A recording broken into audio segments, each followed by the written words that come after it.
wa bihi nasta'in. Allahumma rabbana rabbi zidna ilma. Bismillahirrahmanirrahim. Bismillahirrahmanirrahim. Am yaquluna iftara 'ala Allahi kadhiba Am yaquluna iftara 'ala Allahi kadhiba fa in yasha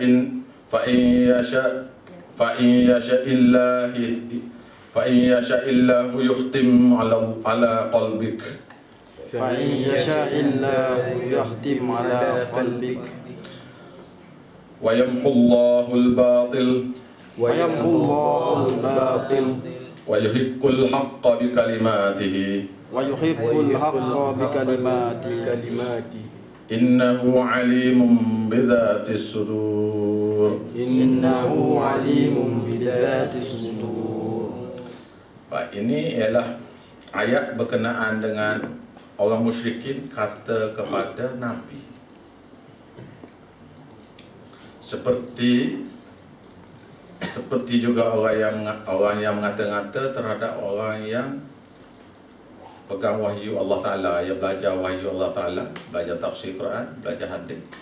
Orang yang tak belajar akan kata serupa dengan ayat ni, serupa ayat ni. Seperti mana orang musyrik zaman dulu kata kepada Nabi, begitu jugalah orang-orang yang bersifat yang sama mengata-ngata terhadap orang yang pegang tauhid. Am yaqulu naftara, apakah mereka mengatakan bahawasanya Nabi Muhammad tu mengada-ngada terhadap Allah Ta'ala dusta. Dusta maknanya oleh kerana musyrikin Mekah dia belajar agama ni daripada tok nenek dia, kitab daripada Nabi Ibrahim tak ada kitab. Yang ada ialah ajaran-ajaran daripada guru ke guru, turun sampailah kepada mereka. Jadi apabila Nabi SAW datang diangkat jadi rasul, maka Nabi kata lam yalid wa lam yulad. Antara lain lam yalid wa lam yulad, Allah Ta'ala tidak pernah beranak. Ayat lain wa lam yattakhidh walada, Allah Ta'ala tidak ambil anak angkat. Ayat lain pula wa yunziral ladzina qalu ittakhadallahu walada, supaya Nabi Muhammad beri ancaman kepada orang-orang yang mengatakan Allah Ta'ala ambil anak, iaitu ambil anak angkat, iaitu ambil perantaraan, iaitu bertawassul. Bertawassul mana dia? Jadi apabila Nabi Muhammad SAW kata la ilaha illallah, tidak ada ilah, tidak ada pujaan, tidak ada zat yang ada sifat Tuhan melainkan Allah sahaja. Bila kata sahaja tu, dia pun marah. Dia kata Nabi Muhammad mengada-ngada terhadap Allah Ta'ala dusta. Sebab kami sekarang ni duk minta tolong Nabi, wali-wali ni. Kami sekarang ni sedang minta tolong wali-wali ni, iaitu Lat tu ialah satu daripada wali Allah juga, orang ulama besar ajaran Nabi Ibrahim. Lat tu sendiri. Kemudian dipuja Lat tu sehinggalah Lat tu jadi perantaraan dia. Macam orang Hindu, dia kata dewa-dewa, iaitu malaikat-malaikat tu anak perempuan Allah. Musyrikin Mekah pun kata malaikat-malaikat ni anak perempuan Allah. Jadi apabila Nabi kata tidak ada perantaraan dalam ibadat pada Allah, dalam doa pada Allah, dan ibadat doa pada Allah tidak ada perantaraan. Mereka berkata am yaqulu naftara, yaftara 'ala Allahi kadhiba. Patutkah, Tuhan kata, patutkah mereka mengatakan bahawasanya Nabi Muhammad tu mengada-ngada terhadap Allah Ta'ala dusta, bahawasanya Nabi Tuhan ni tak perlu kepada perantaraan. Dia kata dusta dah tu. Kita sekarang ni semua tempat tawassul ni ada, semua tempat. Sekarang ni kena cari rumah ahli sunnah saja yang tak buat tawassul ni. Yang ikut sunnah saja yang tak buat tawassul. Yang tak ikut sunnah semua buat tawassul. Tawassul pada Nabi Muhammad ni, termasuk tawassul pada malaikat Jibril, Mikail, Israfil. Ini yang Kalau dalam persilatan Jibril di depan, Mikail belakang, Israfil kanan, Israel kiri. Jadi malaikat besar ni kerja jadi jaga kita pula. Sedangkan Jibril tu tak turun dah ke bumi. Selepas habis kerja dia tak turun dah. Israfil tu di mulut dia tu sekakala untuk tiup tu, trompet untuk tiup tu. Nanti arah bila-bila masa nak tiup tu. Tak kencing, tak berak, tak rehat, tak apa dah pegang gitu nanti tu. Tak tahu berapa juta tahun dah suruh nanti nak tiup tu. Dia kerja dia ialah dua kali je kerja dia. Tiup sekakala pertama, kiamat, tiup yang kedua, bangkit. Jadi kerja dia pegang tiup tu. Jadi sekarang ni guru-guru silat kata Jibril pula duduk situ, Israel, Jibril, Mikail yang beri rezeki, yang waktu hujan apa semua tu daripada Jibril, Mikail yang Tuhan suruh. Wakil perantaraan dia lah. Iaitu ini ialah kerja macam malaikat maut tu diwakilkan untuk cabut nyawa. Begitu je. Nah, wakil untuk cabut nyawa. Jadi malaikat-malaikat ni, kita tiba-tiba yang persilatan kata nak jaga body kita ni pula. Dalam tarikat pun ada juga Jibril, Mikail, Israfil. Nabi Muhammad pun ada di depan. Nabi Muhammad, Nabi Khidir belakang. Ada bakar ni. Macam-macam cerita ni. Dan untuk fahamannya ialah semua yang beri ngajar benda ni adalah orang musyrik belaka. Ini berat ni kita kata. Tapi itu yang sebenar. Dia yang mengajar orang supaya sesat daripada jalan benar. Jadi sini apabila kita beritahu bahawasanya tidak ada perantaraan dalam doa. Contohnya tidak ada sembahyang hajat, iaitu tidak ada perantaraan dalam sembahyang hajat. Contohnya, orang kata kita pula dah sesat. Kita kata doa direct pada Allah. Dia kata takkan untuk buat salah. Baik. Fa in yasha illa hu yakhtim ala Allah ala qalbik. Kalau Allah Taala kehendaki, nescaya Allah Ta'ala akan kunci hati-hati kamu Muhammad. Hati kamu akan kunci. Kalau Tuhan nak. Wahyu yang sudah ada, ayat lain ada banyak ni, yakhtim begini ni. Ayat lain pada, kalau kamu ada dusta pada aku je, aku akan kunci hati kamu. Buang semua wahyu yang sudah faham tu. Sudah ingat dalam hati tu, buang semua sekali. Macam Cik Mai kata tadi lah. Orang yang pergi Mekah, sampai nak baca Quran tak boleh lah. Itu hasil masa daripada tunggu kubur, ambil dapat upah. Takut dia pergi dengan duit tu tak tahu. Dia pergi gitu. Tu Tuhan nak zahir ya tu. Tuhan nak zahir. Maka Allah Ta'ala kata, sekiranya Nabi Muhammad tu mengada-ngadakan dusta sungguh pada Allah Ta'ala, fa'in yasha', Allah sekiranya Allah kehendaki, Allah akan kunci mati hati kamu Muhammad. Sekiranya Nabi dusta lah, tapi Nabi tak dusta ni. Wa yamhullahul batil, Allah Ta'ala menghapuskan semua ajaran-ajaran batil ni dengan bawa mari Nabi Muhammad sallallahu alaihi wasallam. Dan daripada Nabi itu orang yang ikut sunnah dia, sunnah Nabi, iaitu belajar tafsir Quran, belajar hadis, di mana mereka inilah yang akan memperbetulkan balik mana-mana yang salah, akan menghapuskan kebatilan itu dengan bawa mari ramai ni ulama-ulama besar mari beritahu benda ni. Wa yuhiqqul haqqa, Allah Ta'ala menegakkan al-haqqa wa yuhiqqul haqqa, Allah Ta'ala menegakkan dengan hak, kebenaran tu, bi kalimatih, dengan firman-firman yang banyak, iaitu Quran. Innahu alimun bidzati sudur, walau macam mana sekalipun Allah Ta'ala tu maha mengetahui apa yang terselit dalam hati-hati manusia, termasuk hati Nabi ke siapa ke. Maksudnya, contoh ya, satu orang semayang waktu. Dia ikut seperti mana sunnah Nabi. Dia ikut seperti mana, dia takbir, angkat tangan betul, rokok betul, ittidah. Ittidah ni sami Allah, bila imam kata sami Allahu liman hamidah, kita tidak boleh kata sami Allahu liman hamidah, tak boleh kata gitu. Nabi kata apabila imam kata sami Allahu liman hamidah, kamu hendaklah kata Rabbana walakal hamd atau Rabbana lakal hamd wahdi. Bila imam kata sami Allahu liman hamidah, hendaklah kamu kata, maknanya kita tidak boleh kata lagi sami Allahu liman hamidah, tapi katalah Rabbana lakal hamd atau Rabbana walakal hamd wahdi. Nah, baik. Innahu alimun bi dzati sudur. Nak hurai lain kali, tak payah hurai ni.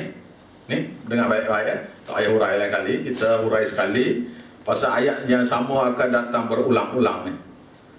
Iaitu dia ada dua malaikat kiri kanan kita ni, Raqib satu, Atid satu.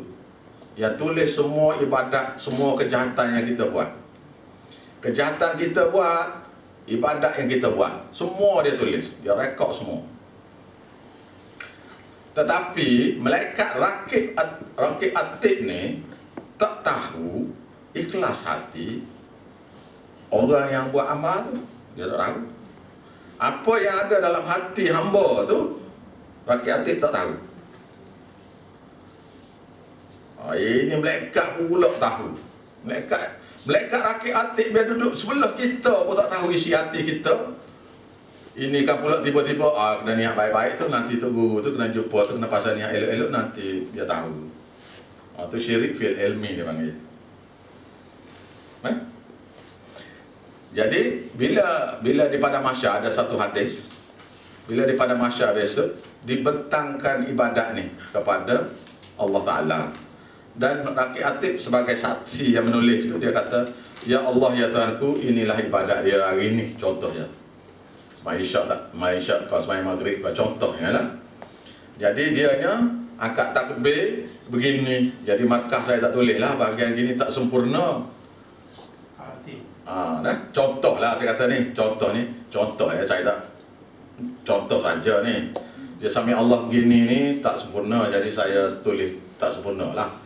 Tapi Tuhan lah yang akan beri pahala tu. Tuhan lah beri pahala tu.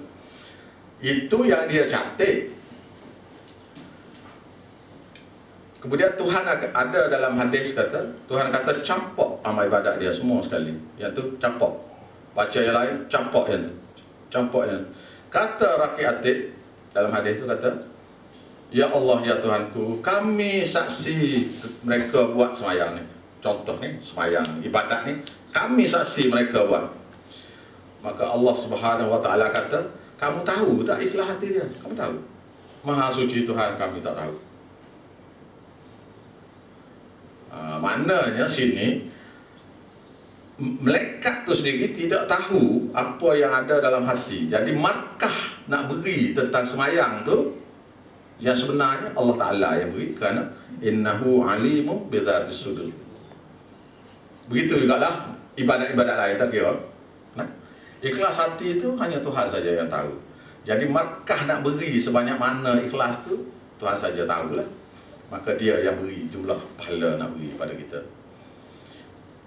Habis tu, wa huwal ladzi yaqbalu taubata an ibadihi. Allah Ta'ala lah zat yang menetapkan agama ni. Agama ni dia yang menetapkan. Maka Allah Ta'ala ni lah zat, wa huwal ladzi yaqbalu taubata an ibadihi. Allah Ta'ala lah zat yang menerima taubat daripada hamba-hambanya. Iaitu sanggup nak terima taubat daripada hamba-hamba dia. Berapa banyak dosa dia tu, Allah Ta'ala sanggup ampun. Iaitu kita dah baca dalam surah dalam surah Zumar, ayat lain dia kata gini, ayat yang beritahu tentang ni, iaitu surah Az-Zumar ayat ke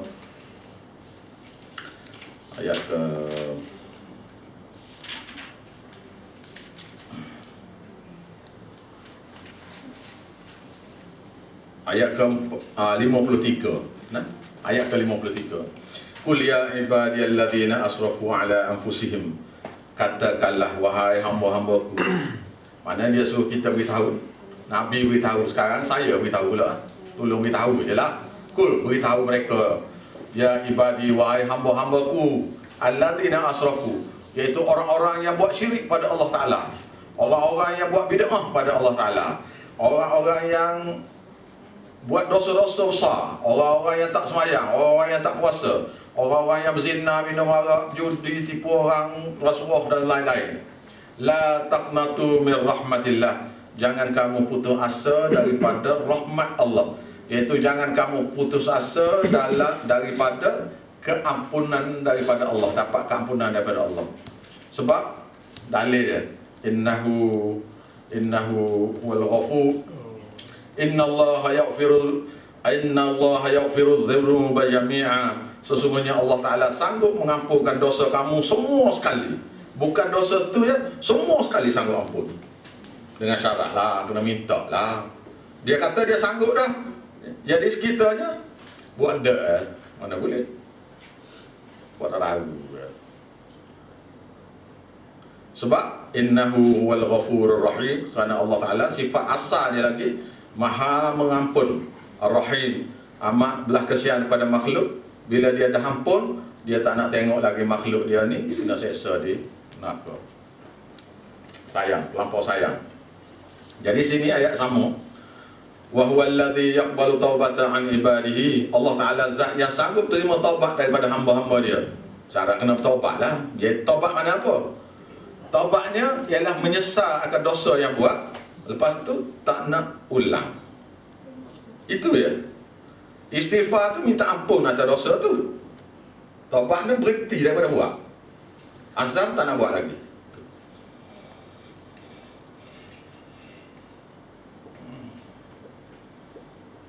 Wa ya'fu 'anis sayyi'at. Allah Ta'ala boleh memaafi daripada segala kejahatan-kejahatan yang lalu yang kamu buat. Sanggup mengampun dosa semua yang kamu sudah buat. Lebih kurang ayat tu juga. Nah. Wa ya'lamu ma yaf'alun.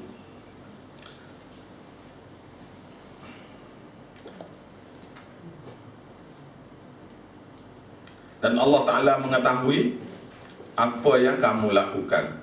Jadi kalau kamu lakukan ikhlas, taubat tu ikhlas sungguh kedak tu, markah tu. Markah itu. Ni taubat ni kita nak buat lagi ni, tapi ya taubat dululah sekejap. Mana tahu juga. Yang ada dalam hati tu tahu juga. Nah. Wa ya'lamu ma yaf'alun. Wa ya'lamu ma taf'alun. Allah Ta'ala Maha mengetahui apa yang kamu lakukan, iaitu ikhlas ke tidak taubat tu. Istighfar, dia tahu. Wa yastajibul ladzina amanu wa 'amilus solihat. Allah Ta'ala menerima ibadat dan doa.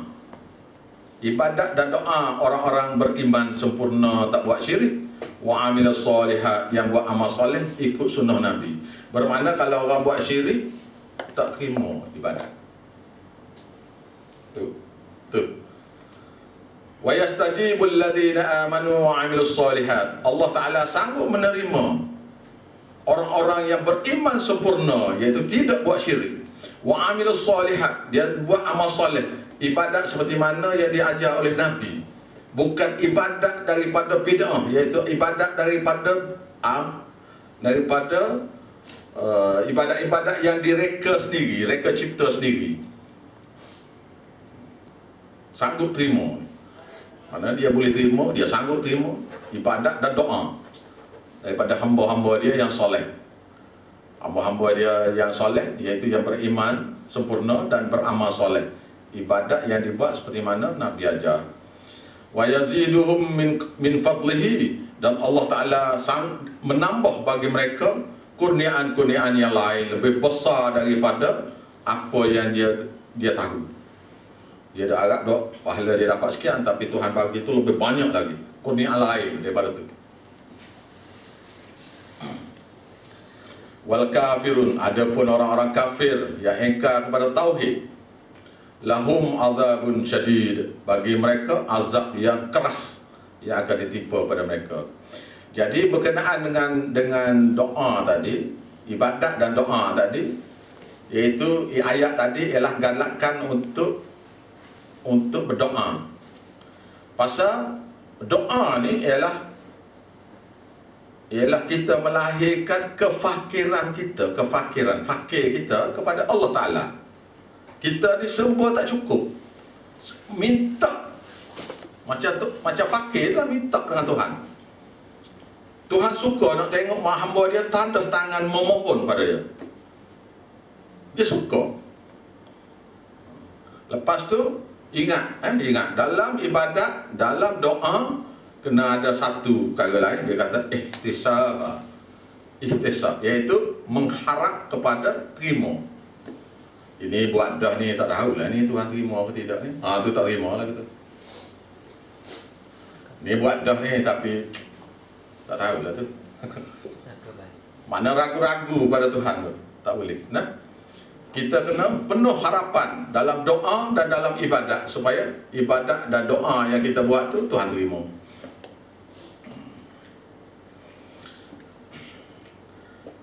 Walau basatallahu rizqa li ibadihi, dan Allah Ta'ala, dan kalaulah ini masalah sikit lah.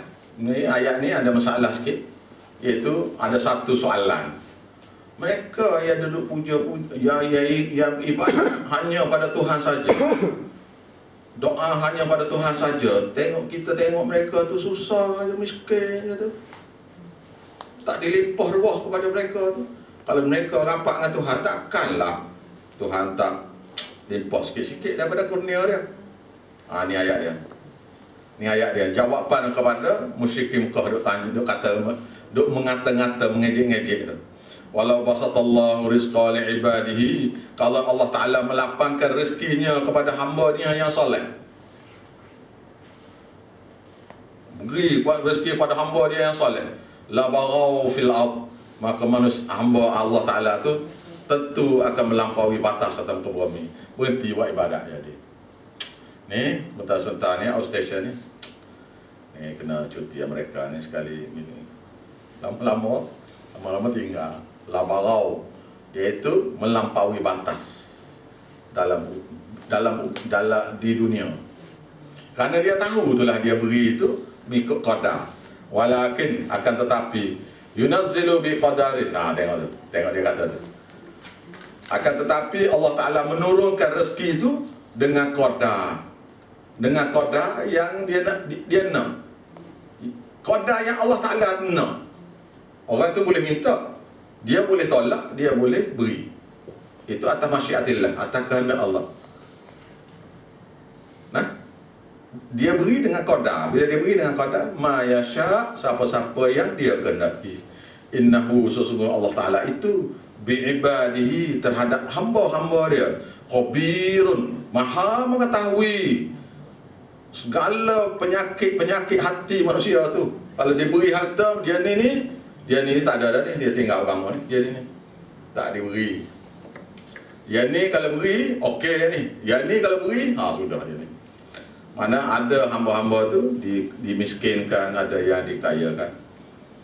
Basir, dan maha melihat tindak tanduk manusia itu terhadap makhluk lain, manusia-manusia lain. Ni dalil lagi ni. Dalil ni mirip pada dakwa surah ni, iaitu ibadat doa hanya pada Allah.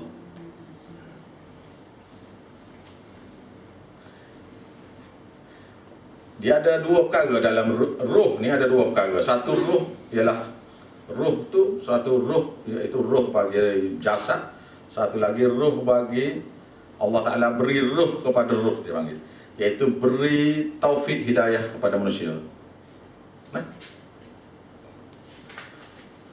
Ini ayat ni mirip pada dakwa surah wa huwal ladzi yunazzilul ghaitha min ba'di ma qanatu. Allah Ta'ala lah zat yang menurunkan air hujan. Ni dalil. Kenapa dia sanggup boleh buat belaka ayat di atas tu? Kerana wa huwal ladzi yunazzilul ghaitha, Allah Ta'ala lah zat yang menurunkan hujan min ba'di ma qanatu, selepas mereka putus asa akan terima hujan. Dah kemarau lama kan, sampai kita ni jadi putus asa. Bila lah Tuhan nak turun hujan itu, dah kering habis dah ni, air telaga pun rendah dah ni, air telaga pun rendah, air mata pun rendah. Lepas tu air Selangor pun tak hantar air dah ni, kurang dah ni, dah catu dah ni. Binatang-binatang pun sudah nak mati ni, kering dah ni, warna rumput tak ada. Ini ialah ikhtiar manusia. Dia putus asa daripada ikhtiar dapat air. Bila ikhtiar dapat air putus asa, maka Allah Ta'ala lah yang menurunkan hujan kepada selepas bumi itu. Lepas manusia itu putus asa dalam mencari air. Wa yanshuru rahmatahu, Allah Ta'ala menabur rahmatnya, iaitu membiarkan dengan menurunkan hujan tu pokok-pokok yang sudah mati. Jadi rumput-rumput yang sudah mati tu tumbuh rumput lain. Binatang pun boleh makan. Kita ni bila sebut pasal rumput, kita tak peduli sangat, kita orang bandar ni. Tak ada bila lembu seekor pun. Apa penting rumput kita mesej hari-hari ni. Mesej bakar api. Tak, kita bandar ni. Tapi rumput tu lah yang makanan bagi lembu. Yang kitanya makan lembu tu. Lembu tu kita makan. Kita benarlah tak bela lembu. Tapi kalau lembu tu tak ada rumput, kita tak boleh makan lembu tu. Faham? Jadi dengan turun air hujan tu, maka lembu pun jadi kembang biak. Maka kita boleh dapat rahmat daripada lembu yang orang bela, kita boleh dapat beli. Ha? Ini dia, ya Allah, hujan. Kita tengah nak jemur kain ni, hujan pula dah. Komplain pula dah. Tak boleh tu benar. Tak boleh gitu. Kena syukur rahmat ni. Kita ni orang duduk di Khatulistiwa ni, hujan banyak ni, kita berasa tak bersyukur pada Tuhan pasal air banyak ni. Kalau pergi pada pasir, Allah, bila turun hujan tu, angkat tangan begini. Masya Allah, Masya Allah. Kita tak ada pernah buat. Saya tanya orang Sudan, orang Somalia, saya tanya. Dia kata bila kita berasa kemarau 2 minggu ya, kita semayang istisqa. Rakaat kedua hujan. Mana kebesaran Allah Ta'ala tu boleh nampak. Semayang istisqa tu. Semayang istisqa ni, rekah yang semayang ajak ialah. Cuma beza dia kena ada khutbah. Panggil semua orang kampung keluar, binatang bawa keluar, binatang kena bawa keluar, mari. Mengikut sunnahnya, kena pakai baju-baju, pakaian-pakaian yang buruk-buruk, yang camping-camping. Untuk melahirkan, untuk tunjuk pada Tuhan, kefakiran kita perlu kepada rahmat dia. Lembu, kambing, ayam bawa mari belakang. Inilah Tuhan, bukan kami saja nak air ni, binatang ni pun nak. Tuhan nak kita melahirkan kehambaan kita kepada Tuhan yang Maha Mencipta. Dia pun rakaat kedua hujan. Kita Allah marau ni, tak hujan ni, duk komplain. Ya sepatutnya semaya istisqa. Tapi kalau hilang barang dari di masjid tu, hilang kereta lah, motosikal lah, kita kena semaya ajak ni pun kita ni. Tengok beza tak? Jadi butuh asa sini, bila berasa dah tak nak hujan ni, semaya istisqa. Wa huwal waliyul hamid. Sesungguhnya Allah Ta'ala itulah zat yang maha tinggi. Segala ketinggian tu milik dia lah. Al-Hamid, maha terpuji dia. Dalil. Ni dalil lagi ni. Ni dalil kenapa Tuhan ni patut kita ibadat doa pada dia saja. Doa dan ibadat pada dia saja. Wa min ayatihi, dan di antara dalil-dalil bukti daripada Allah, khalqas samawati wal ard, dialah zat yang mencipta sendiri dia, tak ada berkongsi dengan siapa-siapa pun. mencipta 7 langit wal ard, 7 bumi. Wa ma batha fihi ma min dabbah, dan dia mengembang biak dengan kekuasaan dia pada keseluruhannya binatang-binatang yang merayak di muka-muka bumi. Dialah Allah. Dulu saya bimbang macam sekarang ni kita kata ada global warming sekarang kan. Bimbang ni, Amerika ada beribu bom nuklear, Rusia ada beribu bom nuklear. Saya duk bimbang dulu lah. Sekarang saya tak bimbang lagi ya. Kalau Tuhan kendaki, dia boleh hancurkan semua sekali. Tapi Nabi Isa tak suruh lagi, maknanya global warming tak berlaku, insya-Allah. Nah, insya-Allah lah. Perang dunia yang ketiga belum berlaku lagi, iaitu di antara orang Islam dengan orang Kristian belum berlaku lagi. Perang dunia ketiga, Islam lawan Kristian. Agama Hindu masih ada, agama Buddha masih ada, agama lain macam Confucius, Taoism apa semua masih ada. Selagi agama ni ada, tak masuk Kristian semua sekali, belum perang lagi lah. Ikut dalam fahaman hadis yang saya belajar. Agama Kristian ni akan diserap, akan menyerap semua agama-agama lain kepada agama Kristian. Sebab mereka ni sembah berhala, orang Kristian sembah berhala juga. Ini agama yang moden ini, babi pun boleh makan, darah pun boleh makan, arak pun boleh minum, zina pun boleh, melewat pun boleh. Nah, jadi yang Hindu berduyun-duyun masuk Kristian. Jarang-jarang orang Kristian masuk Hindu, jarang benar masuk Hindu. Orang Buddha masuk Kristian, orang Melayu masuk Kristian, orang asli masuk Kristian. Saya naik pergi ke Cameron Highland, tanya-tanya Kristian belaka, orang asli. Orang Iban tu dah lama dah Kristiannya. Jadi rupa-rupanya Kristian ni adalah satu agama yang standard lah. Sembah berhala pun boleh, kami sembah berhala dah. Jadi ni sembah berhala tapi cakap English sikit lah. Boleh kahwin dengan Mak Saleh lah apa semua. Kita tu. Jadi akhir zaman sebelum Nabi Isa turun, sebelum Imam Mahdi, orang agama ni akan diserap oleh agama Kristian. Jadi tinggal 3 agama, iaitu Islam, Kristian, Yahudi. Orang Islam perang dengan Kristian 2 kali perang besar. Yang ketiga, dia 3 kali perang dunia. Jadi ada 3 kali lagi lah, 5 kali perang. 5 kali dah, 2 kali perang dah, perang dunia. Lepas tu baru 4 tahun sebelum Dajjal dikeluarkan daripada, Dajjal dizahirkan. 4 tahun sebelum Dajjal dizahirkan daripada hadis. Sebelum Dajjal dizahirkan, orang Kristian kesemua sekali masuk Islam daripada gereja-gereja masing-masing, bukan dengan cara perang. Hadis daripada Abi Daud, daripada Tirmizi. 4 tahun sebelum dibangkitkan Dajjal, masuk Islam semua. Dan orang Islam tu kata harta melimpah ruah. Orang musyrik tak ada. Orang musyrik tak ada. Tinggalnya Islam dengan Yahudi ada lagi. Harta-harta dibahagi-bahagi. Tidak ada pezina, tidak ada peminum arak, tidak ada pemakan babi, tidak ada penjudi apa semua. Semua ikut sunnah belaka dah. Tak ada siapa buat dosa dah lagi dalam 4 tahun.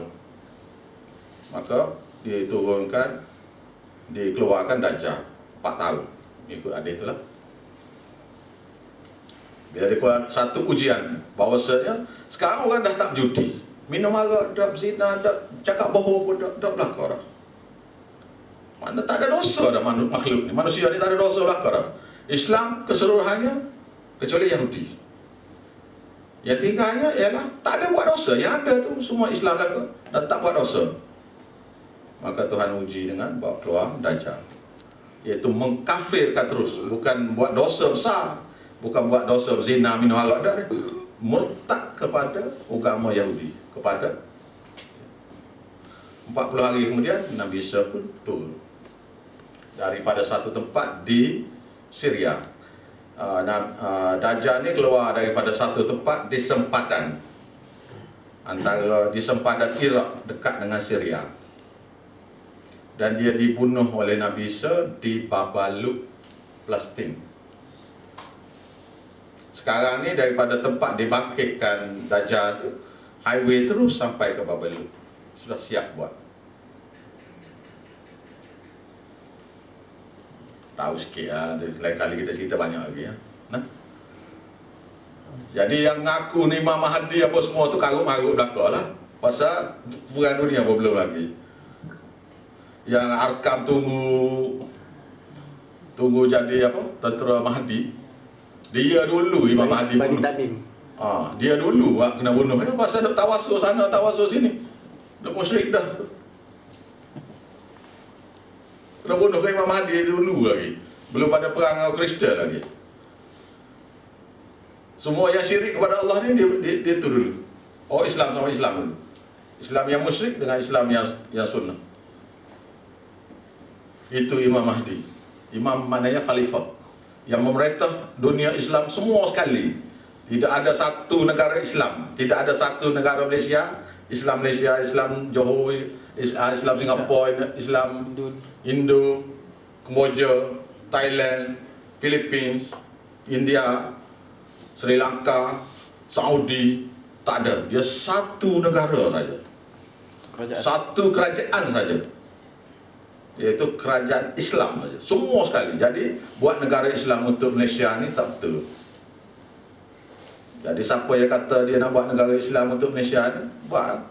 Tapi itu tidak cara sunnah. Sunnahnya Islam semua sekali. Satu negara, satu ummah, satu agama, satu cara hidup. Bangsa lain-lain tetapi syariat yang satu. Agama yang satu, syariat yang satu, kefahaman Islam yang satu. Itu ya. Jadi bangsa kita Melayu ni, yang mana yang tak ikut cara Islam, semua adat-adat budaya yang bukan seperti Islam tu ditolak. Yang Cina yang masuk Islam ni, semua budaya-budaya Cina yang tak betul ikut Islam tu tolak. Kena pakai budaya Islam saja, adat resam Islam saja. Itu ayat surah Maidah, surah Baqarah. Nak belajar ni main lepas hari raya ni. Jadi Nabi Isa turun, ni saya beritahu adik dia. Adik dia sikit. Iaitu bila Nabi Isa turun, Imam Mahdi yang boleh takluk dunia tu tak sanggup nak lawan Dajjal, tak sanggup. Orang Islam kena tambak bini dia di tiang rumah. Takut keluar tengok kumpulan orang Dajjal akan masuk kumpulan itu. Siapa yang pergi tengok pun akan masuk kumpulan Dajjal. Yang suami itu kena tambak ke bini, anak ditambak oleh ibu bapa daripada keluar rumah. Hadis yang kita kena kirim kepada orang kemudiannya ialah siapa-siapa yang baca 10 ayat pertama surah Kahfi. Alhamdulillahilladzi anzala ala abdihi alkitaba wa lam yaj'al lahu iwaja, sampai Rabbana atina min ladunka rahmatan wa hayyi lana min amrina rasyada. Siapa dia baca ayat ni kepada Dajjal akan lari. Jadi hadis ni, bacaan ni kena ajar kepada anak kita, cucu kita, sahabat anda kita untuk kirim hadis ni kepada orang yang ada zaman Dajjal. Kita tidak mengamal dia, tapi amalan kita ialah kirim hadis ni kepada dia. Lepas tu orang yang ada di zaman Dajjal tu makanan tak ada, sebab Dajjal siapa-siapa yang tak ikut ajaran dia, makanan di rumah hilang terus. Kalau dia keluar daripada rumah, rumput tu mati lagi, pokok kayu mati. Siapa-siapa tak ikut ajaran dia. Maknanya orang Islam sudah kaya-kaya, duit dalam bank ada, makanan tak ada. Faham? Makanan tak ada, semua lesak daripada peti sejuknya, stok peti pala apa semua hilang semua.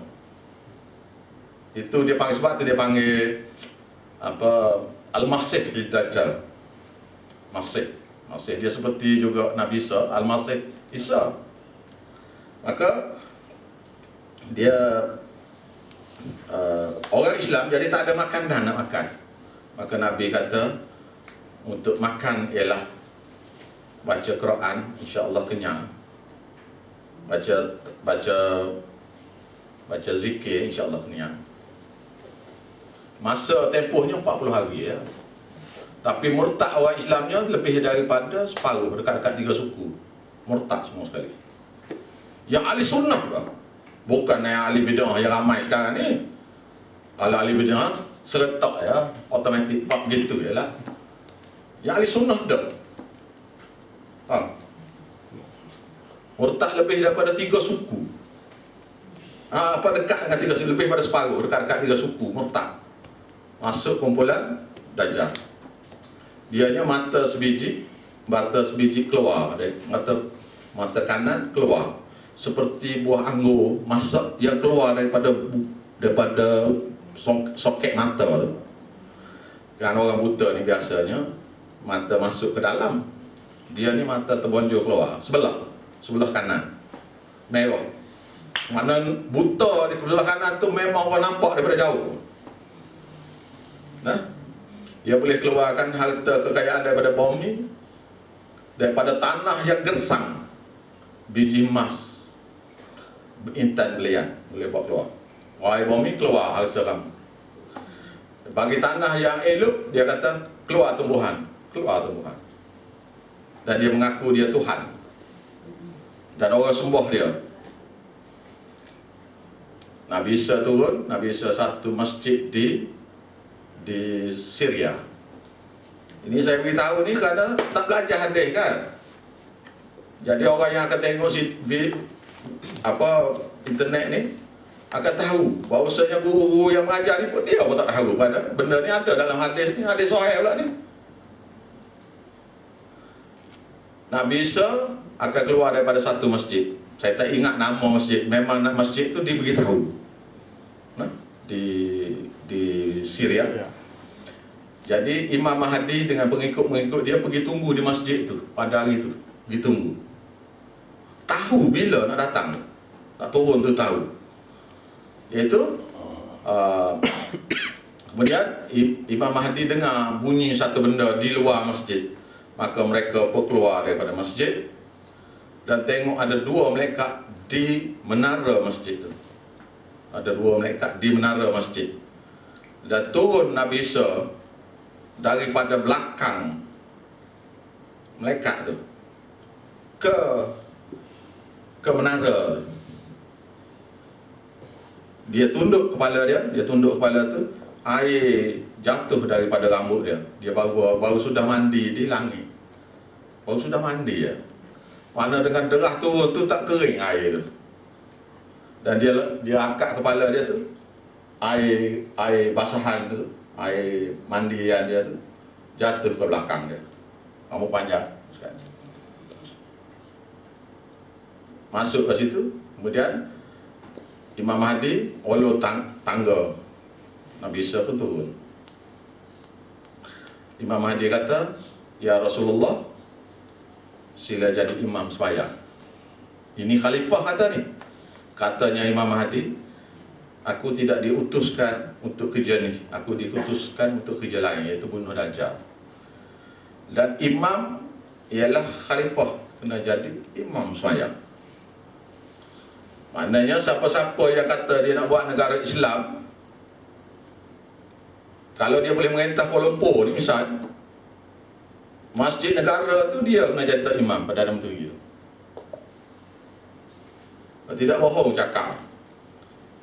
Sunnahnya khalifah kena jadi imam bagi negara tu. Ibu negara tu dia imam. Dia semayang, imam semayang, imam khutbah jemaah apa semua dia lakukan. Kalau dia datang lewat kena tunggu. Lepas tu menteri besar semayang-semayang waktu, menteri besar juga imam semayang waktu di masjid negeri tu. Ini tak ada siapa buat ni. Yang kata nak buat pun tak buat juga.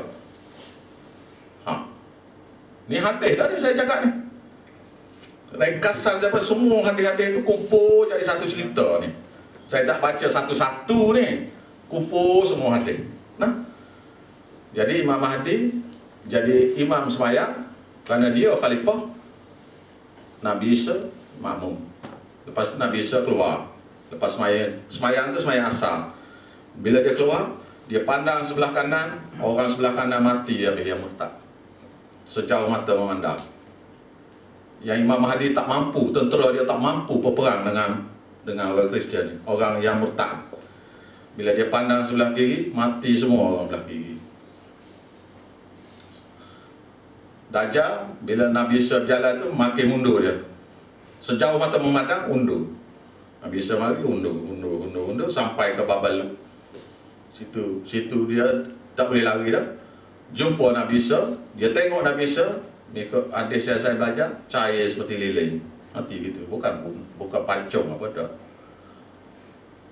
Dan Nabi Isa merintah Imam Mahdi, selepas Imam Mahdi meninggal, Nabi Isa pula merintah dunia sebagai khalifah selama setengah kata 4 tahun, setengah kata 7 tahun, setengah kata 9 tahun, ikut riwayat lain-lain. Dia bawa syariat Nabi Muhammad sallallahu alaihi wasallam. Jadi takkanlah kita ni, Nabi Isa turun sebagai Rasulullah, bawa syariat Nabi Muhammad, beritahu kita ni sembahyang kita ni tak betul ni, macam mana ni? Bukan? Takkan Nabi Isa tu akan beritahu kita ni sembahyang kita tak betul ni, ibadat kita tak betul ni gini ni. Takkan masa tu baru nak percaya ni? Bukan? Sedangkan dia pasti datang dah ni. Ikut dalam hadis tu, mesti datang dah ni dia. Dia merintah selama 7-8 tahun tempoh tu tak beritahu, tak beri tepat. Dalam tempoh tu manusia tak ada lagi Yahudi, tak ada lagi. Semua Yahudi sekali dengan Dajjal tadi mati. Jadi tinggalnya siapa lagi tinggal? Tinggalnya ialah orang Islam semua sekali. Maka Tuhan uji pula satu ujian baru yang kedua, iaitu keluar mari daripada bukit Ya'juj dengan Ma'juj, dua bangsa manusia yang turun dengan cepat daripada bukit tu, dengan cepat, dan kerjanya ialah bunuh manusia dan makan manusia. Awak tak boleh nak mesyuarat dengan dia, nak bincang, nak berdamai pun tak boleh. Dia makan orang. Awak berdamai dengan dia pun dia makan, nak buat baik dengan dia pun dia makan. Nabi Isa kata, wahai manusia semua, naik ke bukit belakang. Perintah naik bukit. Di sana mereka tak boleh naik, atau berkubur dalam masjid. Yang ramai-ramai ni dia rasa okey dah kan, tak nak ikut perintah Rasul.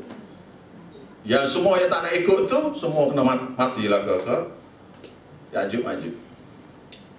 Dan Nabi Isa hundur sampai ke Bukit Tursina. Ya'juj Ma'juj dan Dajjal memang tak boleh masuk Mekah dan Madinah. Ya'juj Ma'juj dan Dajjal tu memang tak boleh masuk Mekah Madinah, memang tak boleh masuk lah. Dijaga oleh mereka. Jadi sampai di kaki bukit tu, Ya'juj Ma'juj datang, Nabi Isa naik atas bukit, dia tak boleh panjat. Kemudian dia ambil panah, dia panah ke langit.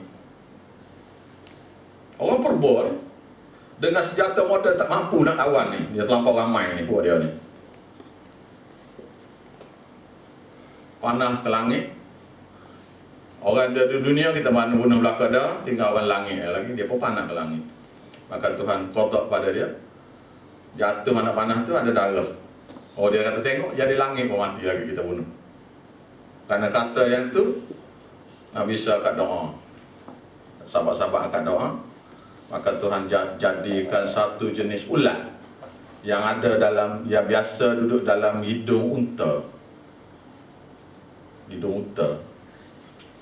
Serang dia orang ni, sekali mati. Ni dia tu sekali mati, semua sekali. Mati sekaligus semua sekali. Jadi besoknya Nabi Isa turun mari. Mayat dia tu sudah jadi mula reput. Macam dimakan ulat. Mayat sudah dia reput dah. Nak pijak tak boleh. Hadis Nabi kata tidak ada 4 jari melainkan mayat ataupun bangkai Ya'juj Ma'juj. Tak boleh nak melangkah. 4 jari itu mayat dia lah. Maka Tuhan buat turun mari binatang, burung, satu jenis. Tuhan buat turun mari satu jenis burung yang makan bangkai. Kepala lehernya sama besar dengan unta. Ikut hadis tu, sama besar dengan unta. Makan tak habis. Ambil dia tu, binatang burung ni ambil tu, buang di laut, buang di sungai, buang di atas bukit. Kemudian Tuhan buat turun mari hujan. Barulah tak ada. Nabi Isa mati, mengikut riwayatnya, ditanam di sebelah kubur Nabi di Madinah. Itu ringkasan cerita rekah lah. Wallahu a'lam.